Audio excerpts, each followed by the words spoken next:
महाराष्ट्राचे मुख्यमंत्री देवेंद्र फडणवीस विधिमंडळात म्हणाले, छत्रपती शिवाजी महाराजांच्या अपमानाची परिसीमा गाठणाऱ्या प्रशांत कोरटकर हा चिल्लर माणूस आहे. मुख्यमंत्री महोदय, हा जर चिल्लर माणूस असेल तर आम्हाला सुद्धा असं चिल्लर व्हायचं आहे. आम्हाला सुद्धा आराम सोप्यावर बसून हसत हसत मुलीला पत्नीला सोबत घेऊन तुमच्यासोबत फोटो काढायचा आहे. आम्हाला सुद्धा बीजेपीचे राष्ट्रीय अध्यक्ष JP नड्डा, भारताचे गृहमंत्री अमित शहा यांच्याबरोबर भेट घ्यायची आहे. नितीन गडकरींबरोबर विमान प्रवास करायचा आहे आणि महाराष्ट्राच्या राज्यपाल भवनात जाऊन राज्यपालाबरोबर पत्नी आणि मुलांसह फोटो काढायचा आहे, त्यांची भेट घ्यायची आहे. आम्हाला सुद्धा असा चिल्लर माणूस होऊन भारतातील मोठमोठे आध्यात्मिक गुरु, RSSची कार्यालय, RSSची मोठमोठी नेती, या महाराष्ट्रातील भारतभरातील पोलीस डिपार्टमेंटमधील मोठे मोठे अधिकारी, एवढंच काय तर चित्रपट सृष्टीतील अनेक अभिनेते, मोठमोठे नावं यांना भेटायचं आहे. महाराष्ट्राचं आराध्य दैवत छत्रपती शिवाजी महाराजांचा घोर अपमान करणारी व्यक्ती तुमच्या घरी, मंत्रालयात,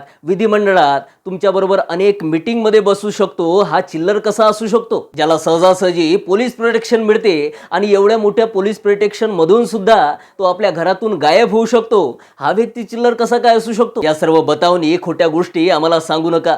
खरोखरच हा जर चिल्लर असता किंवा इतर धर्माचा असता, इतर समाजाचा असता तर आतापर्यंत त्याला अटक सुद्धा झाली असती आणि शिक्षा सुद्धा सुनावण्यात आली असती.